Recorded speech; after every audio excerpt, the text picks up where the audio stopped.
बंदी छोड़ सतगुरु रामपाल जी परमेश्वर जी की जय हो।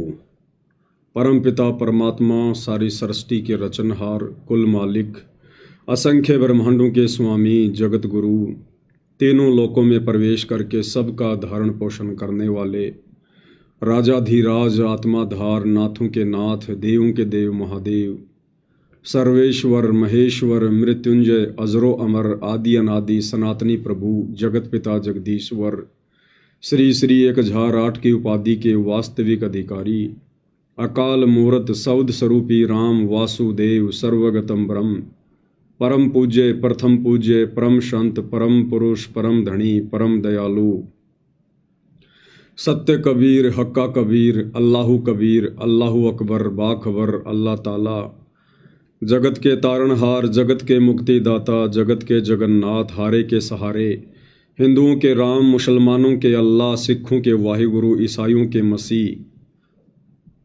दया के सागर दया निधि करुणा के सागर करुणा निधि स्वयंभू परिभू संकट मोचन कष्ट हरण मंगल करण दुख भंजन अविगत कबीर निर्विकार निर्विषम परमात्मा अलय अलेख सतगुरु आदि अनादि सतगुरु असली मर्यादा पुरुषोत्तम असली राम असली कृष्ण असली घनश्याम असली मुरारी राजाओं के राजा महाराजाओं के महाराजा शहंशाहों के शहंशाह सम्राटों के सम्राट भगवानों के भगवान अल्लाहों के अल्लाह प्रभुओं के प्रभु मसीहाओं के मसीह सच्चे वाहिगुरु बाबाओं के बाबा पीरों के पीर सेठों के सेठ जगत सेठ सावड़सा सेठ सर्वगुण संपन्न अनंत कोटि कलाओं के स्वामी अनंत कोटि ब्रह्मांडों के नायक योगियों में महायोगी ध्यानियों में महाध्यानी सिद्धों में परम सिद्ध ज्ञानियों में तत्वज्ञानी ब्रह्म ज्ञानी महाज्ञानी परम ज्ञानी सर्वश्रेष्ठ ज्ञानी विज्ञानी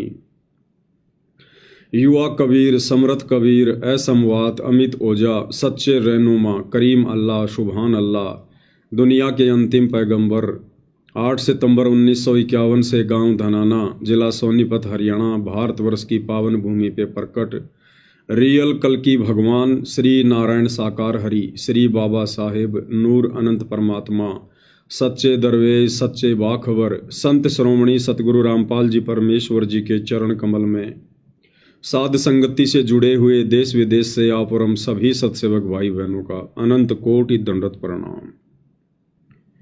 सत्साई भाई और बहनों, बहुत बड़ी दया बहुत बड़ी मेहर पूज्य गुरुदेव भगवान की परमेश्वर रामपाल जी की, जिनके शुभ आशीर्वाद से विशेष आशीर्वाद से आप और हम सभी साध संगति से जुड़े हुए सत्सेवक भाई बहन अपनी आत्मा के कल्याण हेतु हर प्रकार से मर्यादाओं में रहते हुए गुरु को प्रसन्न करते हुए ज्ञान को आधार बनाकर मोक्ष मार्ग की तरफ निरंतर आगे की ओर ही बढ़ रहे हैं।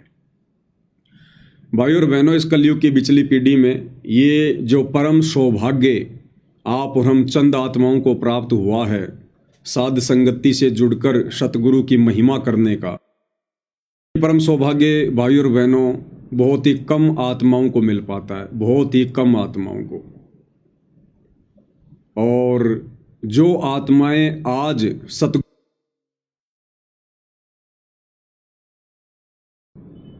दो टाइम की रोजी रोटी के लिए सांसारिक काम धंधों को ही ज्यादा महत्व दे रहे हैं, वे आत्माएं आने वाले समय में पछताएंगी। जो आत्माएं वर्तमान में मर्यादाओं को अधिक महत्व ना देकर और अपनी भौतिक इच्छाओं की पूर्ति में धन ज़्यादा से ज़्यादा कमाने में लगी हुई हैं, भाग दौड़ में पड़ी हुई हैं, वे आत्माएं आने वाले समय में बहुत ज़्यादा पछताएंगी, क्योंकि सतगुरु महिमा का ये मौका भाई और बहनों आगे नहीं मिलेगा। सतगुरु के धरती से जाने के बाद पृथ्वी से चले जाने के बाद हम चाहे उनकी कितनी महिमा कर लें कितना ही गुणगान कर लें, हमें वो अमोलक वस्तु प्राप्त नहीं हो सकती जिस अमोलक वस्तु यानी मोक्ष के लिए हम युगों युगों से भटक रहे हैं। इसलिए हमने वर्तमान में जितना हो सके भक्ति के साथ साथ सतगुरुदेव की महिमा भी करनी चाहिए। आप जी सोशल मीडिया पर देखते हैं दुनिया भर के लोग यूट्यूब पर चैनल बनाकर, फेसबुक पर पेज बनाकर, अन्य सोशल मीडिया प्लेटफॉर्म पर अपने अकाउंट खोलकर और अपने उन धर्म गुरुओं की दिन रात बड़ाई कर रहे हैं, प्रशंसा कर रहे हैं, वीडियो बना रहे हैं, जो धर्म गुरु नकली हैं, जिन्हें शास्त्रों का ज्ञान नहीं है, जिन्हें भक्ति मार्ग का ज्ञान नहीं है। उसके बावजूद भी वो श्रद्धालु अपने उन गुरुओं को श्रेष्ठ मानकर, परम संत मानकर, परमात्मा मानकर और दिन रात उनकी महिमा में लगे हुए हैं। तो भाई और बहनों, आप और हमें तो पूर्ण परमात्मा मिले। पूर्ण परमात्मा सारी सृष्टि के मालिक है।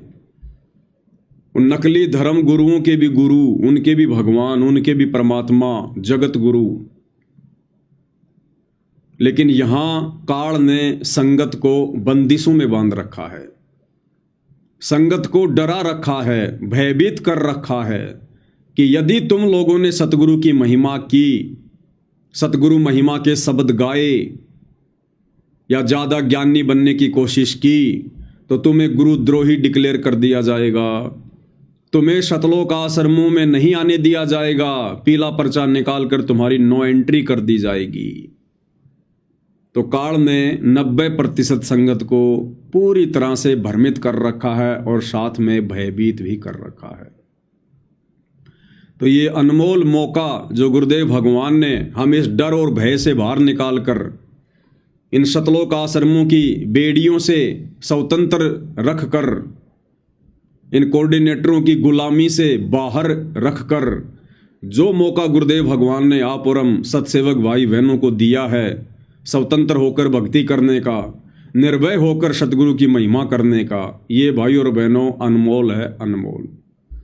तो हमने इसका जी भरकर फायदा उठाना है, जी भरकर हमने इसका लाभ उठाना है। और ये लाभ हमें भाई और बहनों उसी समय मिलेगा सतगुरु महिमा का, जब हम सतगुरु को परमात्मा के रूप में देखेंगे। अगर भगत के मन में जरा भी कच्चापन रहा, जरा भी दोष आया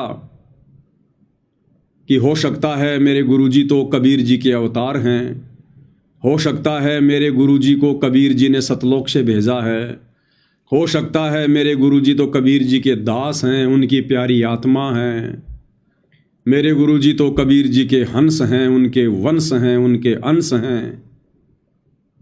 अगर जरा भी दोष आ गया, जरा भी, तो भाई और बहनों हम चाहे कितनी महिमा कर लें, कितने शब्द गा लें, कितनी भक्ति कर लें, हमें मोक्ष प्राप्त नहीं हो पाएगा।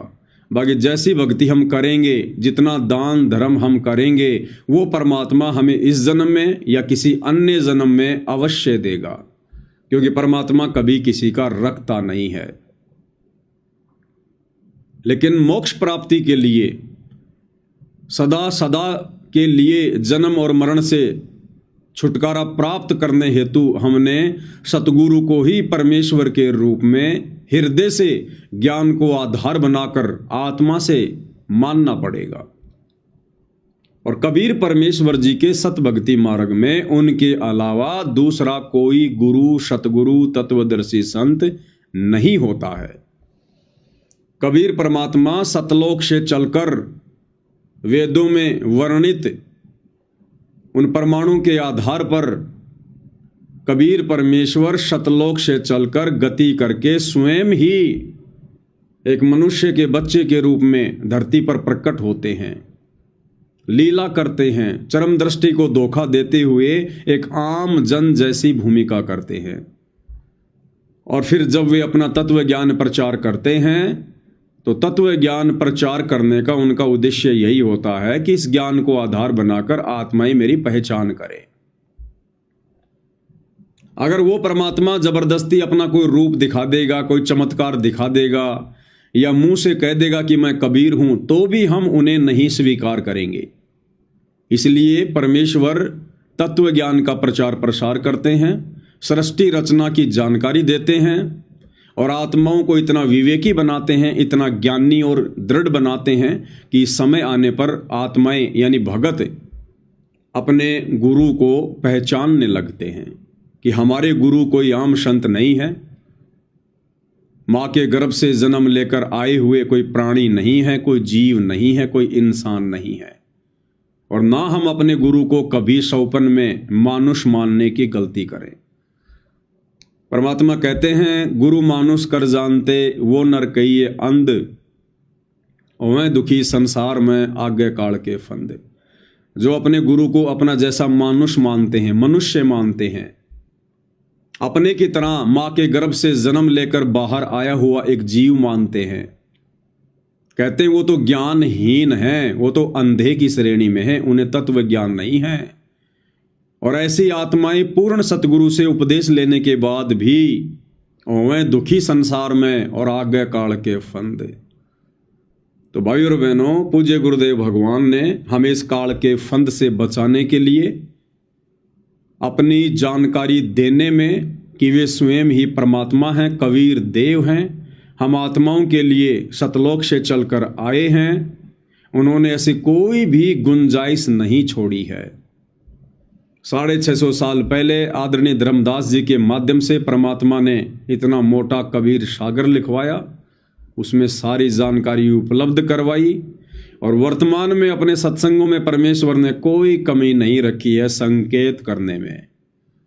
अब संकेतों को समझने के लायक हमने बनना पड़ेगा, क्योंकि पूज्य गुरुदेव भगवान ने हमें दुनिया से सर्वश्रेष्ठ ये जो ज्ञान है, तत्व ज्ञान, हमें वो प्रदान किया है। बाकी लोगों को तो केवल ज्ञान है, लेकिन गुरुदेव ने हमें जो दिया है वो तत्व ज्ञान है, विशेष ज्ञान है, विज्ञान है। और यदि अब भी हम इस तत्व ज्ञान रूपी टॉर्च की रोशनी में अपने गुरुदेव भगवान को नहीं पहचानेंगे तो धिक्कार है भाई और बहनों, आप और हमारी भक्ति पर और इस मनुष्य जन्म पर, जिस मनुष्य जन्म का मकसद ही गुरु को परमेश्वर के रूप में पहचान कर आजीवन उनकी मर्यादाओं में रहकर मोक्ष प्राप्त करने के लिए मिला है। तो हमने अब गुरुदेव भगवान के संकेतों को समझना चाहिए। और संकेत कब समझ में आएंगे? जब गुरुदेव भगवान की खुद की रजा होगी, उनकी मेहर होगी। और ये मेहर भाई और बहनों किस प्रकार से बनती है? ये 2 प्रकार से बनती है। ये मेहर कोई मार्केट में किसी दुकान पर नहीं मिलती है, रिश्वत से नहीं मिलती है। इस मेहर के 2 प्रकार हैं। पहला प्रकार हमारे पूर्व जन्मों की जो भक्ति है, जो भक्ति धन है, पूर्व जन्मों के मजबूत भक्ति संस्कार जिसके जितने ज़्यादा हैं, उस आधार से वो आत्मा तुरंत इस ज्ञान को स्वीकार कर लेती है, भक्ति पर दृढ़ हो जाती है और गुरु को परमात्मा मानने में तनिक भी देरी नहीं करती है।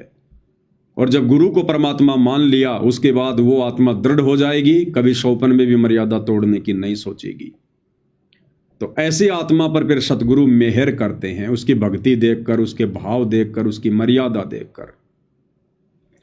और दूसरा तरीका मेहर प्राप्त करने का, यदि हमारे जन्म जन्मांतरों के शुभ संस्कार ज़्यादा नहीं हैं, तो वर्तमान में गुरुदेव भगवान ने हमें जो शास्त्र अनुकूल सत भक्ति दी है, इस भक्ति को मर्यादा में रहकर करने से बहुत जल्दी हमारे शुभ कर्म बनना शुरू हो जाते हैं।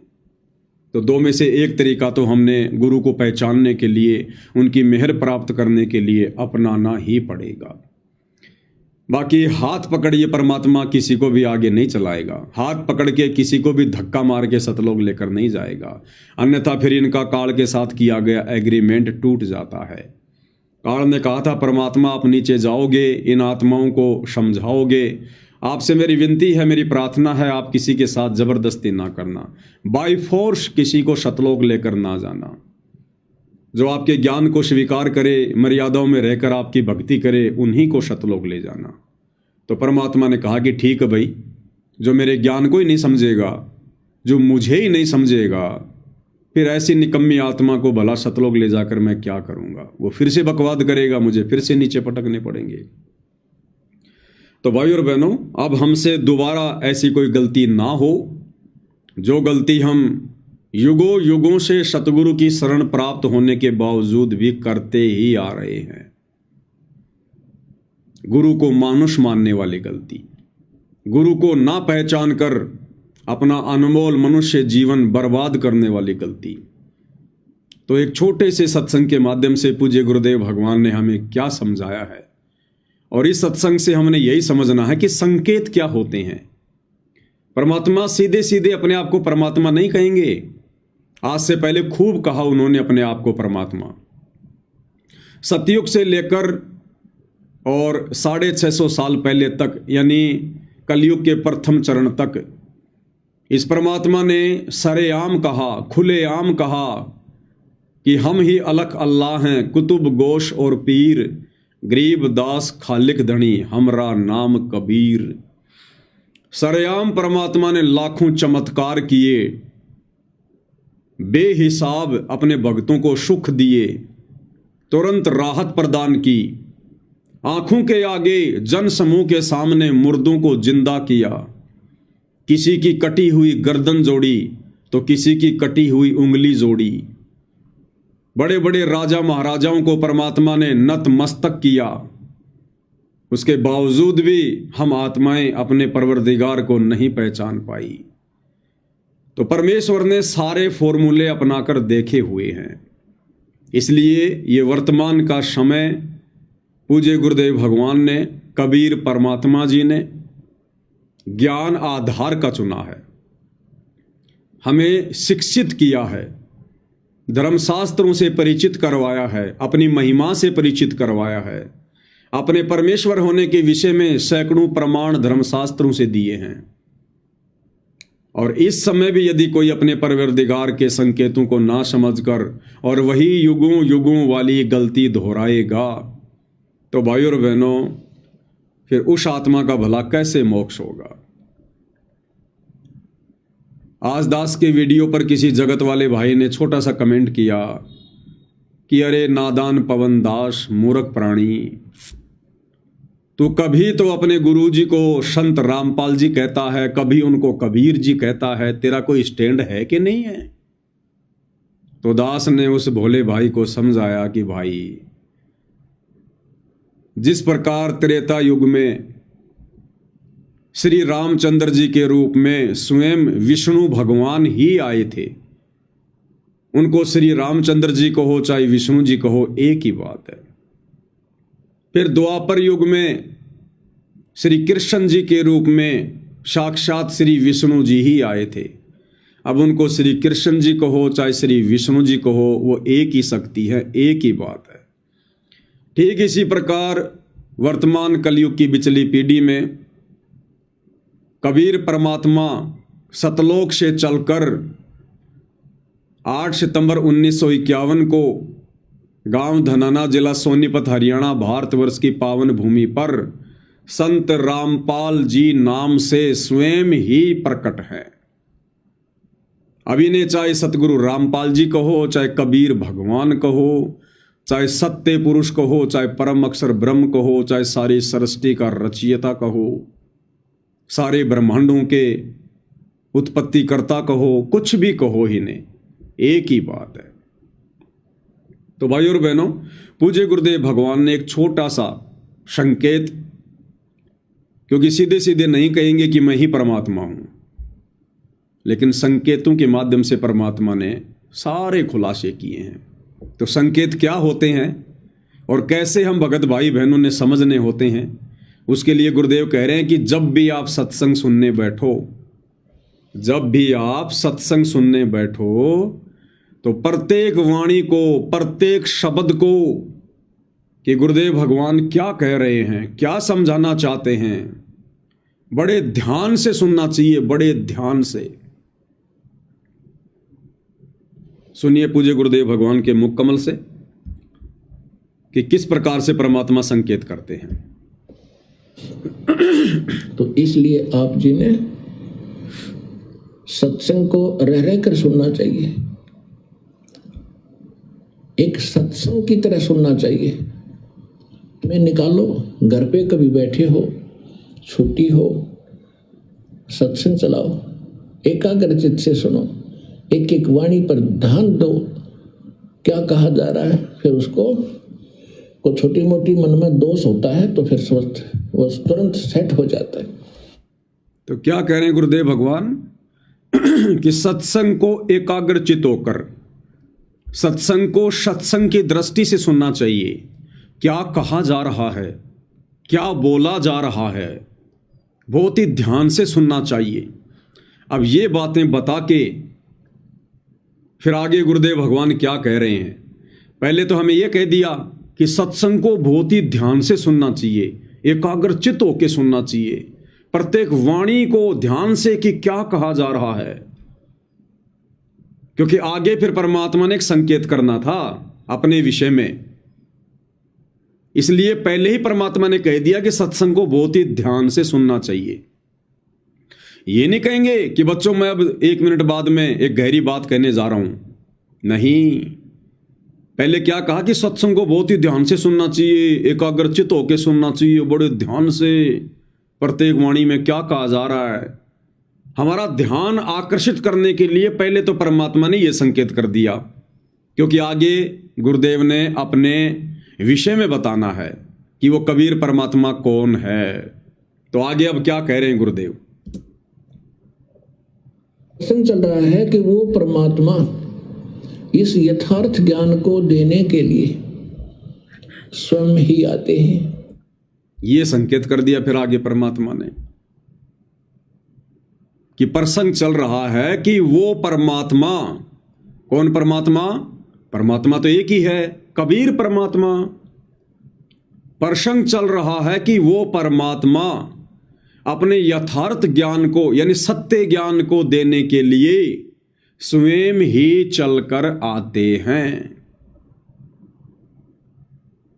अगर वो परमात्मा अपना यथार्थ ज्ञान देने के लिए, तत्व ज्ञान देने के लिए खुद ही चलकर आते हैं, तो वर्तमान में आप और हमें सतगुरु रामपाल जी के रूप में जो महापुरुष यथार्थ ज्ञान बता रहे हैं, तत्व ज्ञान बता रहे हैं, फिर ये कौन है? क्योंकि अपना ज्ञान देने के लिए तो परमात्मा स्वयं ही चल के आते हैं। तो गुरु जी का वचन तो झूठा नहीं हो सकता, मिथ्या नहीं हो सकता। साध वचन पलटे नहीं, चाहे पलट जाए ब्रह्मांड। तो पहले तो गुरुदेव ने कहा कि सत्संग को बड़े ध्यान से सुनना चाहिए, प्रत्येक वाणी में क्या बोला जा रहा है, और आगे फिर तुरंत संकेत कर दिया कि वो परमात्मा अपना यथार्थ ज्ञान देने के लिए स्वयं ही चलकर आते हैं। अब भाइयों और बहनों, ये नॉर्मल सी बात लग रही होगी कि ऐसा तो गुरुजी बार बार ही बोलते हैं, हर सत्संग में बोलते हैं। अरे हर सत्संग में बोलें ना बोलें, लेकिन जो सत्यता है उसको तो हमने पकड़ना चाहिए। जिस प्रकार कबीर जी की हजारों लाखों वाणियां हैं, लेकिन आप और हमने कुछ एक वाणियां बचपन से सुनी हैं। जब हम पढ़ा करते थे 5वीं 6वीं में, तो हिंदी में कबीर जी के दोहे आते थे। कबीर बड़ा भया तो क्या भया, जैसे पेड़ खजूर, पंछी को छाया नहीं, फल लागे अति दूर। इसको हमने बचपन में खूब पढ़ा, खूब पढ़ा, खूब पढ़ा, रट लिया। अब वर्तमान में गुरुदेव भगवान की शरण में आए, हम कबीर पंथी बने, तो ये वाणी अब हमें नॉर्मल सी लग रही है। ये वाणी हमें बिल्कुल नॉर्मल सी लग रही है। क्यों? क्योंकि हमने इसको बार बार पढ़ा, बचपन से पढ़ा। अरे भैया, चाहे हमने इसको बचपन से पढ़ा या ना पढ़ा, चाहे बार बार पढ़ा या ना पढ़ा, लेकिन ये वाणी अपने अंदर जो गूढ़ रहस्य, जो ज्ञान छुपा के रखती है, वो तो है। उसको कौन मिटा देगा? इस वाणी के अंदर जो रहस्य है, जो ज्ञान है, क्या हमारे बार बार पढ़ने से, बचपन से पढ़ने से क्या वो कम हो जाएगा? तो भाइयों और बहनों, परमात्मा नॉर्मल तरीके से ही संकेत करते हैं, और संकेतों को हमने समझना चाहिए, क्योंकि अब गुरुदेव ने हमें तत्व ज्ञान देकर संकेतों को समझने के योग्य बना दिया है। योग्य। एक बार आप फिर से सुनिएगा शुरू से। परमेश्वर ने किस प्रकार से हमें ध्यान से सत्संग सुनने की सलाह दी, और फिर तुरंत अपने विषय में संकेत भी किया। तो इसलिए आप जी ने सत्संग को रह रह कर सुनना चाहिए, एक सत्संग की तरह सुनना चाहिए। मैं निकालो, घर पे कभी बैठे हो, छुट्टी हो, सत्संग चलाओ, एकाग्रचित से सुनो, एक एक वाणी पर ध्यान दो, क्या कहा जा रहा है, फिर उसको को छोटी मोटी मन में दोष होता है तो फिर स्वस्थ वो तुरंत सेट हो जाता है। तो प्रसंग चल रहा है कि वो परमात्मा इस यथार्थ ज्ञान को देने के लिए स्वयं ही आते हैं। सभी वेद प्रमाण करते हैं। ऋग्वेद मंडल नंबर 9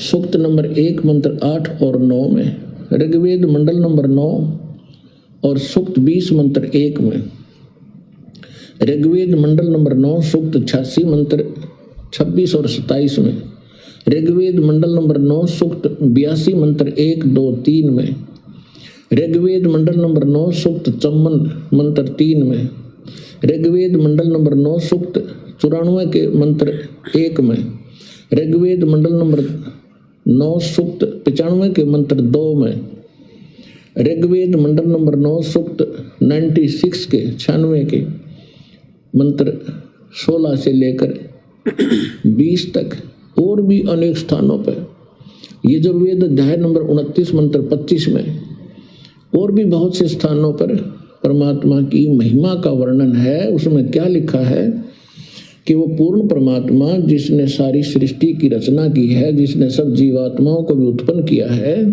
वो ऊपर के लोक में, धूलोक माने तेजो में लोक में, उसके तीसरे पोर्शन में बैठा, टॉप मोस्ट प्लेस पे, और वहां से गति करके आते हैं और इतनी तेजी से आते हैं जैसे बिजली विद्युत आके ऊपर आकाशीय बिजली चलती है। और किस उद्देश्य से आते हैं? अच्छी आत्माओं को मिलते हैं, उनको तत्व ज्ञान से परिचित कराते हैं। किस उद्देश्य से आते हैं भाई और बहनों? क्या कह रहे हैं गुरुदेव भगवान? वो परमात्मा सतलोक से गति कर कर किस उद्देश्य से पृथ्वी पर आते हैं, प्रकट होते हैं? अपनी अच्छी आत्माओं को मिलते हैं, उनको तत्व ज्ञान से परिचित करवाते हैं। क्या उद्देश्य है? अपनी अच्छी आत्माओं को आकर मिलते हैं, उन्हें तत्व ज्ञान से परिचित करवाते हैं। अब भाई और बहनों, सतलोक आश्रमों से जुड़े हुए जितने भी हमारे गुरु भाई बहन हैं, गुरुदेव का कलयुगी परिवार, उनके बेटा बेटी, भाई बंधु, रिश्तेदार जो उपदेशी हैं, अगर हम उनकी दृष्टि से विचार करें तो ये तो अच्छी आत्मा नहीं है। ये आश्रमों से जुड़े हुए भाई बहन, चाहे वो 1 करोड़ हैं, 2 करोड़ हैं, ये तो अच्छी आत्मा नहीं है। क्योंकि गुरुदेव क्या कह रहे हैं कि परमात्मा किस उद्देश्य से आते हैं? अच्छी आत्माओं को आकर मिलते हैं, तत्व ज्ञान उनको समझाते हैं। तो इन भाई बहनों को जो आश्रमों से जुड़े हुए हैं, इनको तो विश्वास ही नहीं है कि सतगुरु रामपाल जी ही कबीर जी हैं। तो इनकी तरफ से तो फिर कबीर भगवान धरती पर आया ही नहीं, कबीर भगवान तो धरती पर आता ही नहीं, इनको तो कबीर भगवान मिले ही नहीं। क्योंकि परमात्मा तो कहते हैं कि वो अच्छी आत्माओं को आकर मिलते हैं। तो ये विश्वास तो साध संगति से जुड़े हुए भाई बहनों को हुआ है कि वर्तमान में धरती पर शतलोक से चलकर सह शरीर गति करके सतगुरु रामपाल जी आए हैं 8 सितंबर 1951 को। ये स्वयं कबीर भगवान हैं। तो इस हिसाब से तो आप और हम हैं वो अच्छी आत्माएं, साध संगति से जुड़े हुए भाई बहन, जिनको आज कबीर भगवान आकर मिल चुके हैं, हमें विश्वास हो चुका है। अन्यथा इन आश्रम वाले भाई बहनों को तो विश्वास ही नहीं अभी तक कि सतगुरु रामपाल जी ही कबीर जी हैं, स्वयं परमात्मा हैं। क्योंकि परमात्मा तो आकर अपनी अच्छी आत्माओं को मिलते हैं। तो इनके अनुसार तो कबीर परमात्मा तो दाढ़ी मूछ वाले हैं। तो भाई और बहनों, ये भी आप और हमारे ऊपर एक बहुत बड़ी रजा, एक बहुत बड़ी दया कि हमें ये बात समझ में आ गई, इस घोर कलयुग में समझ में आ गई, जहां लोग तरह तरह की भ्रमणाओं में फंसे पड़े हैं, भगवान को लेकर, भक्ति को लेकर। दुनिया वालों की तो बात ही क्या करें, जिनको परमेश्वर रामपाल जी ने आकर तत्व ज्ञान समझाना चाहा, जिनको अपनी शरण में लिया, वो भाई बहन भी कबीर जी कौन है, कहाँ है, इस बात को लेकर पूरी तरह से भ्रमित हैं। इन्हें अभी तक केवल यही पता है कि कबीर जी सतलोक में रहते हैं, कबीर जी के दाढ़ी मूछ है, और कबीर जी तो 650 साल पहले आए थे। इन आश्रमों से जुड़े भाई बहनों को ये विश्वास नहीं है कि कबीर जी 8 सितंबर 1951 को सतलोक से चलकर आ चुके हैं और वर्तमान में सतगुरु रामपाल जी के रूप में धरती पर प्रकट हैं। इनको इस बात का विश्वास नहीं है, और जब तक ये विश्वास नहीं होगा तब तक भाई और बहनों वो तत्व ज्ञान जो परमात्मा हमें समझाने के लिए आते हैं वो हमें समझ में नहीं आएगा, बिल्कुल भी समझ में नहीं आएगा। जब तक हम अपने गुरु को मानुष मानते रहेंगे ये बात हमें लाख जन्म भी समझ में नहीं आएगी, लाख जन्म भी। एक सत्संग में पूज्य गुरुदेव भगवान ने बिल्कुल क्लियर कर रखा है कि गुरु को मानुष मानने वालों के मन में कभी न कभी दोष आएगा। गुरुदेव ने कहा कि जो यहां भी रहते हैं, जो गुरु के निकट रहते हैं, और यदि उन्होंने गुरु को अपने जैसा ही एक मनुष्य माना तो कभी न कभी उनके मन में दोष आएगा। क्या कह रहे हैं गुरुदेव भगवान? महात्मा बताते हैं, गुरु मानुष कर जानते ते नर कहिए अंधे, ओवे दुखी संसार में आगे यम के फंदे। गुरु को मानुष कर जानते तो ते नर कहिए अंधे, और फिर होवे दुखी संसार में, फिर काल के फंदे। पुणात्मा, हमने गुरु जी को परमात्मा मानना पड़ेगा। परमात्मा मानने से हमारी यह प्रॉब्लम सोल्व होएगी, नहीं तो नहीं हो सकती। क्लियर कर दिया गुरुदेव ने, मेन पॉइंट तो अभी बाकी है।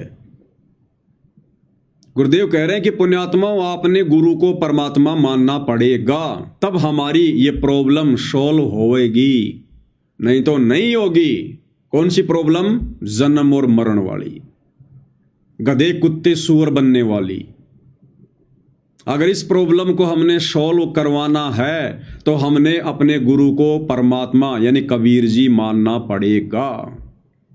ये गुरुदेव भगवान अपने अनेकों सत्संगों में क्लियर कर चुके हैं, लेकिन नादान संगत काल प्रेरित है, ये बात उनके समझ में नहीं आ रही है। और जो अपने गुरु को परमात्मा मानकर भक्ति नहीं करेगा और भले उनके साथ भी रह रहा है, यानी जो दूर बैठकर गुरु को मानुष मान रहे हैं, उनकी तो बात छोड़ो, जो गुरु के 24 घंटे साथ भी रहते हैं और फिर भी गुरु को अपना जैसा मनुष्य मान रहे हैं, उनके मन में भी कभी न कभी दोष आएगा, और दोष आ गया तो वो मोक्ष प्राप्त नहीं कर पाएगा। हम अपने ही जैसा गुरु को मानने, एक मानुष रूप मान करके हम यदि उसके साथ रहेंगे तो कभी ना कभी दोष आपके मन में आएगा। क्लियर कर दिया गुरुदेव ने। यदि हम गुरु को अपने जैसा मानुष मानेंगे और उनके साथ भी रहेंगे तो कभी न कभी मन में दोष आएगा। एक बार फिर से सुन लो क्या कह रहे हैं परमात्मा। अपने ही जैसा गुरु को मानने, एक मानुष रूप मान करके हम यदि उसके साथ रहेंगे तो कभी ना कभी दोष आपके मन में आएगा। क्लियर कर दिया गुरुदेव ने। इसलिए हम सत्सेवक भाई बहन अपने गुरु जी को ही परमात्मा मानकर, कबीर देव मानकर, सारी सृष्टि का मालिक मानकर, और बाकी जितने भी नकली कबीर सोशल मीडिया पर हैं, गूगल पर हैं, किसी के दाढ़ी मूछ है, किसी के सर पे मोर पंख है, किसी का क्या है, कोई सूत काट रहा है, कोई ताना बाना बुन रहा है, हमने उन सभी को साइड में कर दिया। उन सभी फोटोज को हमने कचरे के डिब्बे में डाल दिया, डस्टबिन में डाल दिया कि सतगुरु रामपाल जी के अलावा जितने भी ये नकली कबीर हैं ये तो सब सोशल मीडिया वाले कबीर हैं, ओरिजिनल कबीर नहीं है। ये तो केवल हाथ से बनाए गए चित्र हैं, काल्पनिक चित्र हैं, इमेजिन हैं।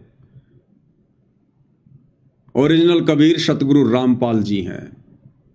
और हम सत्सेवक भाई बहनों के घरों में केवल पूज्य गुरुदेव भगवान की ही प्रतिमा मिलेगी, उन्हीं की तस्वीर मिलेगी। अगर कोई भाई बहन लॉकेट भी पहनते हैं तो दूसरी तरफ लॉकेट में गुरुजी के अलावा जो सोशल मीडिया वाले नकली कबीर दाढ़ी मूंछ वाले की फोटो है, हम उसको उतार देते हैं, फेंक देते हैं हम उसको। और हम सत्सेवकों के घरों में, हमारे दरबार में, हमारे लॉकेट में, हमारे विचारों में, हमारी बातों में, सतगुरु महिमा में केवल सतगुरु रामपाल जी भगवान ही दिखाई देंगे और किसी के लिए कोई जगह नहीं है। गरीबदास जी की हमने केवल वाणियों से मतलब है, गरीबदास जी की शकल से कोई लेना देना नहीं है। गरीबदास जी के बोध दिवस मनाने से कोई लेना देना नहीं है। गरीबदास जी की महिमा करने से कोई लेना देना नहीं है। हमने केवल गरीबदास जी की वाणियों से मतलब है, और जिन जिन वाणियों से मतलब है वो वाणियां पूज्य गुरुदेव भगवान ने हमें निकाल कर दे दी हैं। अब गरीबदास जी का बोध दिवस मनाना फिर हमारे अधिकार क्षेत्र में नहीं है। दाढ़ी मूंछ वाले नकली कबीर, सोशल मीडिया वाले कबीर, वो कब आए थे, क्यों आए थे, कैसे आए थे, जितनी जानकारी आवश्यक थी पूज्य गुरुदेव भगवान ने उतनी जानकारी अपने सत्संगों में दे दी। अब उस दाढ़ी मूंछ वाले की फोटो को पूजना, दरबार में रखना, दीवारों पर टांगना, ये सच्चे भगत के अधिकार क्षेत्र में नहीं है। अन्यथा वो भगत फिर कभी भी पतिव्रता धर्म पर नहीं कहलाएगा, कभी भी। फिर वो व्यभिचारणी भक्ति हो जाएगी, व्यभिचारणी। एक अपने इष्ट को छोड़कर अपने ही गुरु को इष्ट रूप में मानकर पतिव्रता भगत ने भक्ति करनी होती है। अपने गुरुदेव के अलावा यदि आपने किसी और में इष्ट देखा, इष्ट यानी परमात्मा भगवान, तो फिर हम पतिव्रता धर्म पर नहीं कहलाएंगे, हम भक्ति मार्ग से फिसल जाएंगे। अपने ही गुरु को इष्ट मानकर हमने इस भक्ति को सफल करना होता है, क्योंकि कबीर परमेश्वर जी के सत भक्ति मार्ग में गुरु और इष्ट दोनों एक ही होते हैं। बहुत सारे भाई बहनों को थोड़ा कन्फ्यूजन हो जाता है, वो समझ नहीं पाते हैं, क्योंकि गुरुदेव भगवान एक तीर से अनेकों शिकार करते हैं। और परमात्मा कहते हैं कबीर की वाणी अटपट, कबीर की वाणी अटपटी, झटपट समझ में ना आए, और जिसको झटपट समझ में आ जाए उसकी सारी खटपट मिट जाए। बहुत सारे भाई बहन गुरुदेव का एक छोटा सा वीडियो देखते हैं जिसमें गुरुदेव हंसा देश पंथ वालों के ऊपर सत्संग कर रहे हैं। उसमें गुरुदेव कह रहे हैं कि गुरु अलग होता है और इष्ट अलग होता है। जो लोग ये कहते हैं कि गुरु और इष्ट एक ही होता है वो तो मूर्ख हैं, उन्हें अभी आध्यात्मिक ज्ञान नहीं है। तो कुछ एक हमारे गुरु भाई बहन जो काल प्रेरित हैं, काल प्रेरणा से, क्योंकि जब काल प्रेरणा होती है तो आदमी हमेशा उल्टा सोचता है, तो वो हमारे को एक सत्संग भेज देते हैं कि देखो देखो देखो गुरुजी ने तो कह रखा है कि गुरु अलग होता है और इष्ट अलग होता है, और जो गुरु को इष्ट मानकर पूजते हैं वो तो महामूर्ख हैं। तो भाई और बहनों, इसके दो कारण हैं।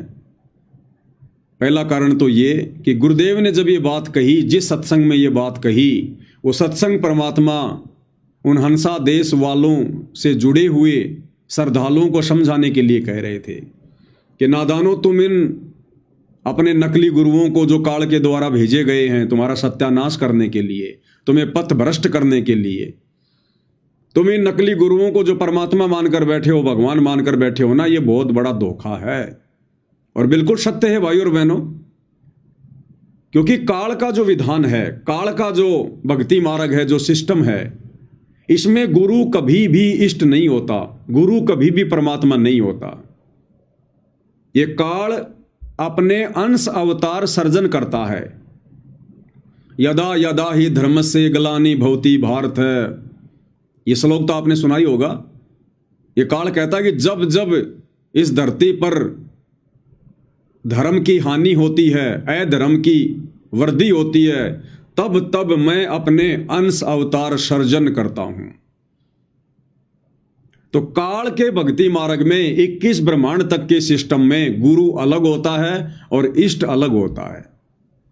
लेकिन जब बात आती है कबीर परमात्मा के सत भक्ति मार्ग की, तो कबीर परमात्मा किसी को भी सतलोक से गुरु बनाकर नहीं भेजता है, किसी को भी अपना प्रतिनिधि बना के नहीं भेजता है।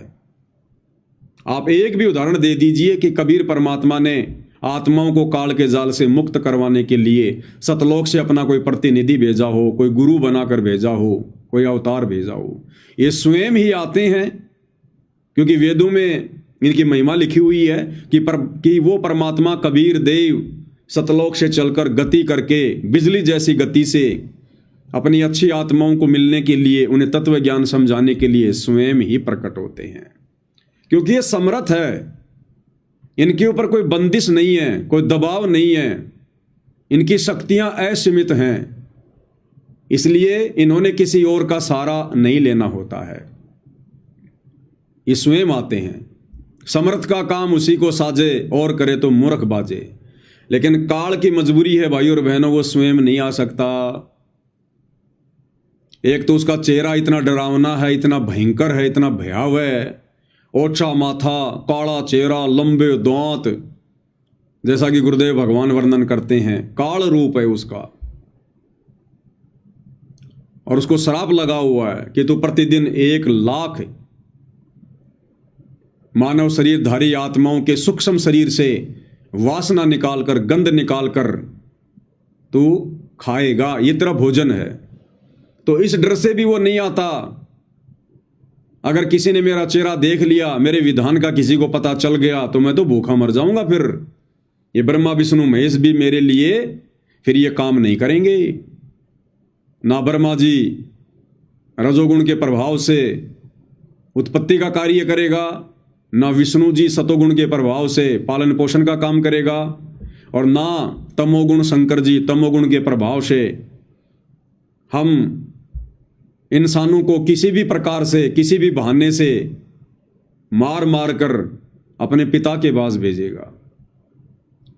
तो इसकी मजबूरी है, ये स्वयं नहीं आता है, ये अपने अंश अवतार भेजता है। ब्रह्मा विष्णु महेश में प्रेरणा करके ये आत्माएं नीचे भेजता है।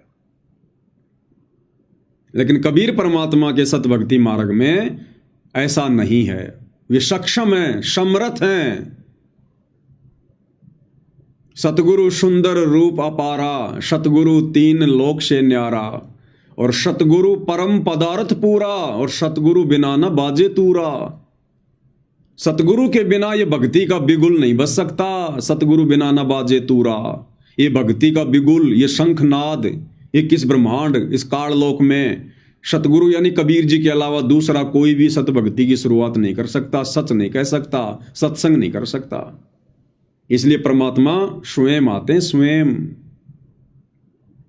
तो वहां गुरुदेव ने जो बात कही है कि गुरु और इष्ट को एक मानने वाले मूर्ख हैं, वो बात गुरुदेव ने हंसादेश पंथ वालों के लिए कही है।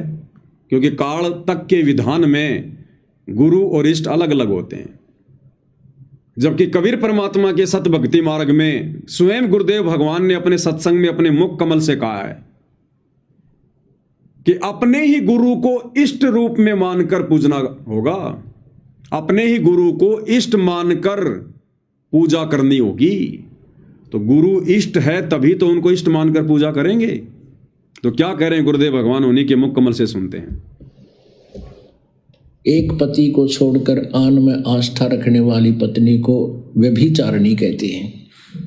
तो अपने ही पति से हर इच्छा पूरी हो उसी को पति भर्ता कहते। तो हम जब पति भर्ता पद पर आ जाएंगे तो परमात्मा कहते हैं पति भर्ता जमी पर जो जो धर है पावे, समर्थ झाड़ू देते हैं ना काटा लग जावे। अब सुनिए, ऐसा हंस, ऐसा भक्त जब अपने एक इष्ट पूर्ण परमात्मा पर अपने ही गुरु को इष्ट रूप में मानकर जब अपने जीवन रूपी सफर में प्रस्थान करता है रास्ते पर, तो परमात्मा उस जीवन रूपी सफर के पाप कर्म रूपी कांटों को बुहारना शुरू कर देता, उसके दुखों को खत्म करना शुरू कर देता है, झाड़ू देता चलता है कि मेरी प्यारी आत्मा का कांटा ना लग जाए। तो क्लियर कर दिया गुरुदेव ने कि ऐसा भगत, ऐसी आत्मा जो अपने ही गुरु को इष्ट रूप में मानकर पूजता है, भक्ति मार्ग पर चलता है, परमात्मा उसके सर्व संकटों का मर्दन करते हैं। तो भाई अब क्या कहोगे आप? फिर तो आपके हिसाब से गुरुदेव भगवान के वचन दोगले हो गए, क्योंकि आप जिस सत्संग को आधार बनाकर भ्रमित हो रहे हैं वो सत्संग ये है। जो संत अपने सतगुरु गुरु को ही इष्ट देव कहते हैं, उनको आध्यात्मिक ज्ञान कुछ भी नहीं है, वो आध्यात्मिक गुरु नहीं हो सकते। ये है वो सत्संग जो गुरुदेव ने हंसादेश पंथ वालों को समझाने के लिए किया था कि जो संत, जो गुरुजन, जो भक्तजन अपने ही गुरु को इष्ट कहते हैं, इष्ट मानते हैं, उनको आध्यात्मिक ज्ञान नहीं है। तो क्या गुरुदेव भगवान को भी आध्यात्मिक ज्ञान नहीं है क्या?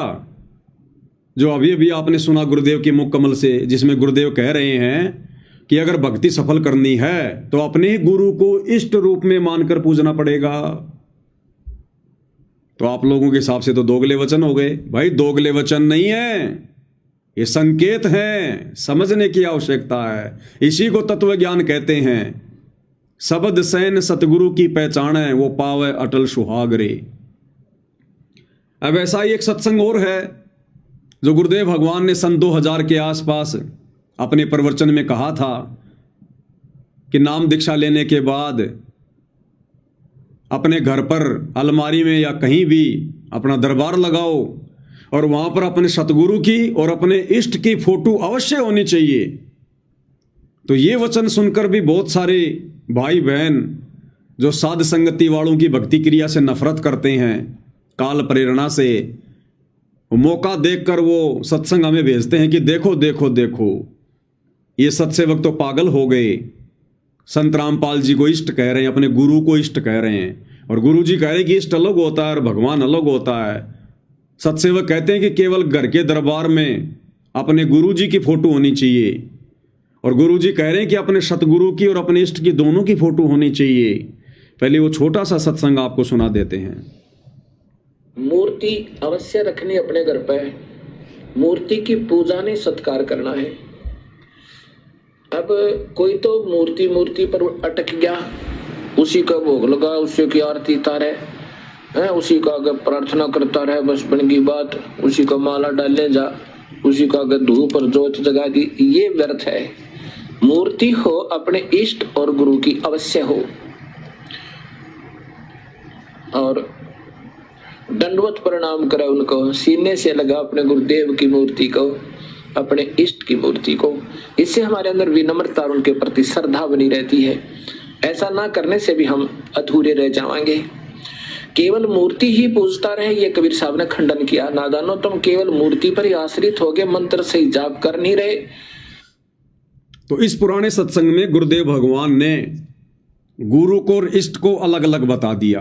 अब क्यों बताया भाई और बहनों, इसका भी रीजन है, क्योंकि जिस समय सतगुरु रामपाल जी भगवान ने सत भक्ति मार्ग की सन 1994 में शुरुआत की, उस समय कोई भी इस बात को स्वीकार करने योग्य नहीं था कि गुरु ही इष्ट होता है। अगर गुरु जी ये कह दे कि गुरु ही इष्ट होता है, जोर देकर अगर ये बात कहें, वैसे तो कई बार संकेत किया है, लेकिन अगर जोर देकर कहें कि आपने गुरु को ही इष्ट मानना पड़ेगा, तो हम आत्माओं के मन में क्या दोष आता कि गुरु को ही इष्ट मानना पड़ेगा। गुरु यानी हमारे गुरु जी सतगुरु रामपाल जी, जिनसे हमने उपदेश लिया, ये तो हमारे गुरु हो गए। और इष्ट यानी कबीर जी, यानी हमने संत रामपाल जी को ही कबीर जी मानना पड़ेगा। तो ना जाने भाई और बहनों कितने दोष उन आत्माओं के मन में आ जाते। और उपदेश लेने के बाद अपने गुरु जी के प्रति अगर मन में दोष आ गया तो वो आत्मा नाम रहित हो जाती है।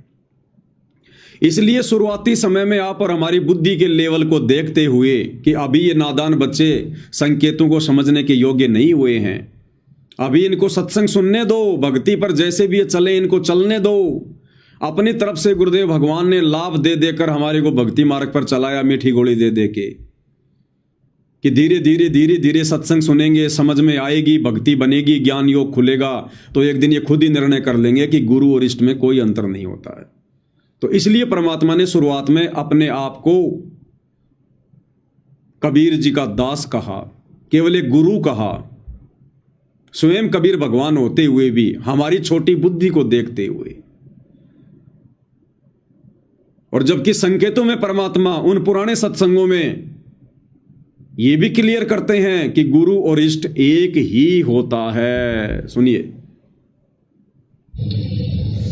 जो बोला ना सुनो तो के कैसे ये के कौन से भाई फिर बताओ, अगर ऐसे ऐसे काल हमारा छोरा उग्रवादियों ने पकड़ लिया था और आपकी दया तो बचा महाराज, आप ले आए बचा के, मैं कित बचाया, अगर आप गए थे महाराज जी छोरे में खोल के लाए और नवीखा में कर न बोला सतगुरु थे, सतगुरु बंदी छोड़ कहने लगे, गुरु जी कहने लगे ये कबीर साहब थे गरीबदास जी, मैं तो उठ के बिना बैठा जानता मैं कित के लाऊं था, न बोले नो ना बकाओ हमने, क्योंकि महाराज कहते हैं जो गुरु मानस कर जानते हुए नरकइये अंध और महादुखी संसार में फिर आ गए यम के फंद।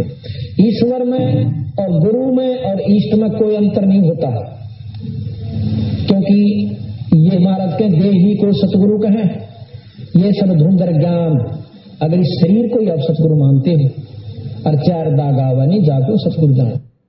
तो क्लियर कर दिया गुरुदेव ने कि गुरु में और इष्ट में कोई अंतर नहीं होता है, क्योंकि देही को सतगुरु कहें यो सब धुंधर ज्ञान और चार दाग आवे नहीं वाको सतगुरु जान।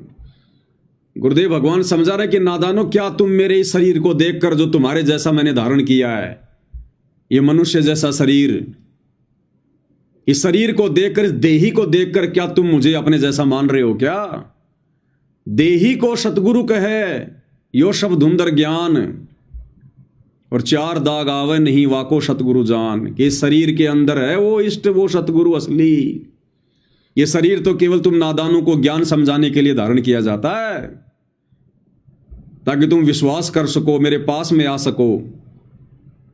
अरे कबूतर को कोई इंसान पकड़ना चाहेगा, वो पकड़ में आएगा क्या? दूर भागेगा। और कबूतर कबूतर के पास में आ जाएगा, दोनों खेलेंगे आपस में। तो इसी प्रकार भाई और बहनों, ये कबीर परमात्मा हमारे नजदीक आने के लिए सतगुरु का चोला धारण करते हैं, चोला। अन्यथा ये अपने ओरिजिनल रूप में आ जाए, नूरी रूप में आ जाए, तो आप और हम डर के मारे हमारा कलेजा फट जाए। अरे कोई भूत भैरव यदि हमारे आसपास आ जाए तो हमारी टट्टी पेशाब निकल जाती है, शरीर पसीना पसीना हो जाए, अटैक हो जाए। कोई भूत भी अगर आ जाए तो, जबकि भूत तो परमात्मा ने किस ब्रह्मांड की सबसे छोटी शक्ति बताई, सबसे छोटी भूत प्रेत। अगर भूत प्रेत भी हमारे सामने आ जाए तो टट्टी पेशाब निकल जाए। तो सोचो, अगर वो कबीर भगवान सर्वशक्तिमान परमात्मा यदि हमारे सामने आ जाए अपने उस वास्तविक वैभव में तो क्या होगा? इसलिए परमात्मा हमारे नजदीक आने के लिए, हमसे बातें करने के लिए, हमें तत्व ज्ञान समझाने के लिए हमारे जैसा चोला धारण करते हैं। ये परमात्मा एक लीला करते हैं, मनुष्य के बच्चे का रूप धारण करके, और हम उनको अपने जैसा मनुष्य मान लेते हैं, अपने जैसा शरीर वाला मान लेते हैं, देही वाला मान लेते हैं। इसलिए गुरुदेव कह रहे, देही को सतगुरु कहे यो सब धुंधर ज्ञान, कि ये जो मेरे सामने बैठे ना मेरे गुरुजी शरीर में, देही में, ये तो मेरे गुरुजी हैं, मेरे सतगुरु हैं। और कबीर जी तो सतलोक में रहते हैं। तो परमात्मा कहते हैं ऐसी सोच वाले भक्तों को धिक्कार है, धिक्कार। अब अगले सत्संग में क्या कह रहे हैं परमात्मा? कि सब इष्टन में सतगुरु सारा, कि सभी इष्टों का इष्ट कौन है? सतगुरु। सुनिएगा, इन भोली भाली आत्माओं को ये अच्छा लगे महीने में एक दिन तो जाना से 6 महीने में मारा हुआ गोता, ये बात नहीं है। बच्चा स्कूल में जावे, समर्यादा निभावे और फिर मुक्त अपनी भक्ति पढ़ाई कर पावे। इसी प्रकार आपने करना होगा, कर लो, चाहे किसी जन्म में, इस जन्म में कीजिए, चाहे फेर कीजिए, छूटेगा पीछा। इसी प्रकार पर समझदार वही है जो कि पे मौका है। गुरुदेव कह रहे हैं पीछा छूटेगा इसी प्रोसीजर से। चाहे कभी भी कर लेना, किसी भी जन्म में कर लेना, पीछा छूटेगा इसी प्रोसीजर से। लेकिन जो समझदार हैं वो इस प्रोसीजर को इसी जन्म में अपना लेंगे। कौन सी प्रोसीजर? गुरु को इष्ट मानने की प्रोसीजर, गुरु को भगवान मानने की प्रोसीजर। और अब आगे क्या कह रहे हैं परमात्मा? ये जींद सत्संग नंबर 24 को आप जी 25 मिनट से सुनिएगा। सब इष्टन में सतगुरु सारा। इब का दा मत चूक मेरी प्यारी, आत्मा को कहा कि यो दास है, इब का मत ना चूकयू, फेर नहीं मिलेगा। गुरु को तजे भजे जो आना, तापस्वा को फोकट ज्ञाना, गुरु पारस परसे जो कोई, अल्लो है ते जीव कंचन होई। गुरु बिन होम यज्ञ नहीं कीजे, गुरु की आज्ञा मां ही रही जय। सभी इष्टन में सतगुरु सारा, सभी इष्टों में सतगुरु सारा, यानी बंदी छोड़ ही सार है। क्या कह रहे हैं? सब इष्टन में सतगुरु सारा, सभी इष्टों में, सभी भगवानों में सतगुरु ही सार है, सतगुरु ही है वो। इष्टों का इष्ट, देवों का देव, देवादि देव महादेव। तो हम अपने गुरुदेव को क्या कहते हैं? सतगुरु कहते हैं ना, सतगुरु। और सतगुरु भाई पूरी सृष्टि में एक ही है, कबीर देव। तो एक तरफ तो हम अपने गुरुदेव को सतगुरु कह रहे हैं, और गुरुदेव भगवान कह रहे हैं सब इष्टन में सतगुरु सारा, यानी सतगुरु ही इष्ट होता है। फिर से सुनिएगा। मां ही रही जय। सभी इष्टन में सतगुरु सारा, सभी इष्टों में सतगुरु सारा, यानी बंदी छोड़ ही सार है। जो सुमरावे पुरुष हमारा, शरण होए शिष्य आवे कोई, सहज पदार्थ पावे सोई। गुरु सतगुरु सुरधेनु समाना, और आवे चरण मुक्ति परवाना। इसलिए फिर परमात्मा हमें एक सत्संग में समझाते हैं कि दरबार में सिर्फ अपने कबीर भगवान की ही फोटो रखनी है। क्योंकि अब इतने सारे सत्संग सुनने के बाद, इतने सारे संकेतों को सुनने के बाद, अब ये तो समझ में आ ही जाना चाहिए ना कि अब कबीर कौन है।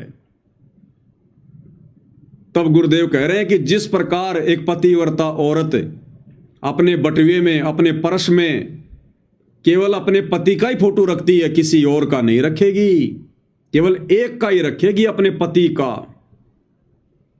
ठीक इसी प्रकार एक पतिव्रता आत्मा अपने घर पर, अपने दरबार में केवल अपने एक परमात्मा, एक मालिक कबीर जी का ही फोटो रखेगी। क्या कह रहे हैं? ध्यान से सुनिएगा।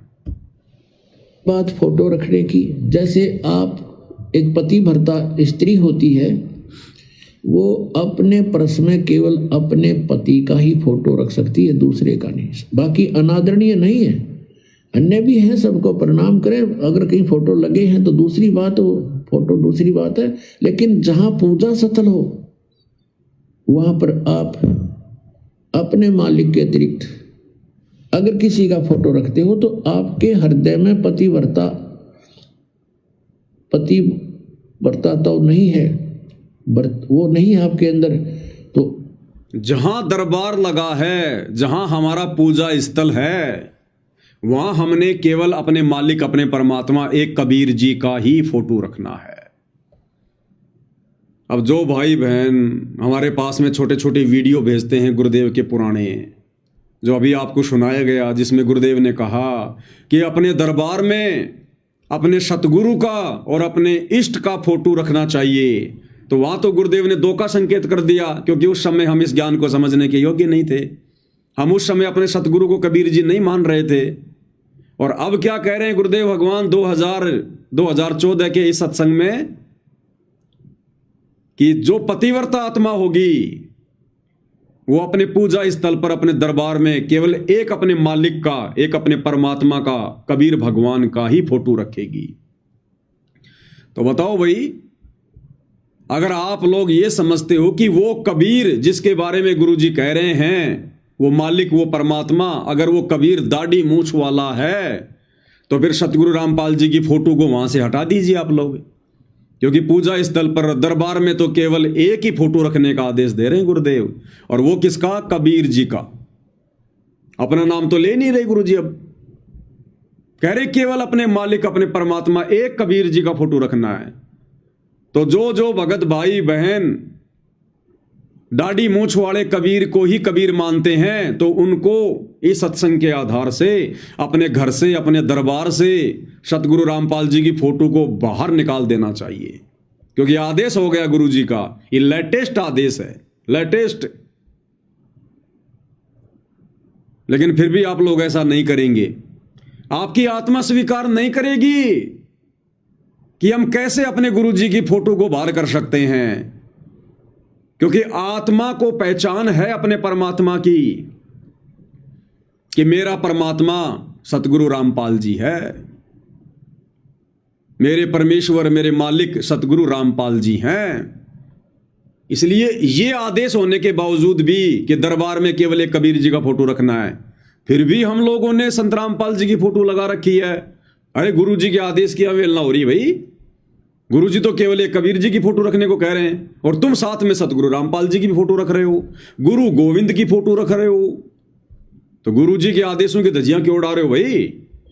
एक ही फोटो रखनी है ना। तो ये संकेतों को हमने समझना पड़ेगा। वो कबीर कौन है?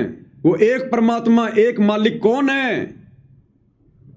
वो एक कबीर सतगुरु रामपाल जी हैं। यही हमारे सतगुरु हैं, यही हमारे गुरु हैं, यही हमारे इष्ट हैं, यही हमारे भगवान हैं, यही तत्वदर्शी संत है। दोबारा सुनिएगा, अब समझ में आएगा भाई और बहनों। बात फोटो रखने की, जैसे आप एक पति भर्ता स्त्री होती है, वो अपने पर्स में केवल अपने पति का ही फोटो रख सकती है, दूसरे का नहीं। बाकी अनादरणीय नहीं है, अन्य भी हैं, सबको प्रणाम करें। अगर कहीं फोटो लगे हैं तो दूसरी बात, वो फोटो दूसरी बात है। लेकिन जहाँ पूजा स्थल हो वहाँ पर आप अपने मालिक के अतिरिक्त अगर किसी का फोटो रखते हो तो आपके हृदय में पतिव्रता तो नहीं है। तो अब वो एक मालिक कौन है? आ गया समझ में? वो एक कबीर कौन है? एक परमात्मा कौन है? सतगुरु रामपाल जी। और अब गुरुदेव आदेश दे रहे हैं कि अपने मालिक के अलावा, अपने पति के अलावा यदि आप किसी और की फोटो रखते हो अपने पूजा स्थल पर, अपने दरबार में, तो फिर आपके अंदर वो पतिव्रता धर्म नहीं है। इसलिए हम सत्सेवक भाई बहन गुरुदेव के इशारों को समझकर और अपने घर के दरबार में अपने पूजा स्थल पर केवल ओरिजिनल कबीर, जिंदा कबीर सतगुरु रामपाल जी का ही फोटो रखते हैं।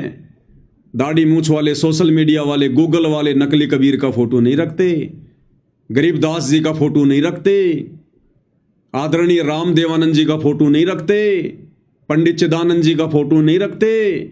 वो 5-5 फोटोएं जो आती हैं, इस कोने में गरीबदास जी, इस कोने में कबीर जी, इस कोने में आदरणीय राम देवानंद जी, इस कोने में पंडित चिदानंद जी और बीच में सतगुरु रामपाल जी, हम उस फोटो को नहीं रखते। हम महाभारत की द्रौपदी वाली भक्ति नहीं करते जिसके 5-5 पति हों। हम पतिव्रता पद की भक्ति करते हैं। और पतिव्रता आत्मा केवल अपने घर पर, अपने दरबार में, अपने घर में, अपने घट में केवल एकमात्र अपने इष्ट, अपने सतगुरु, अपने भगवान कबीर का ही फोटो रखेगी। और वो कबीर कौन? सतगुरु रामपाल जी कबीर। क्या कह रहे हैं परमात्मा?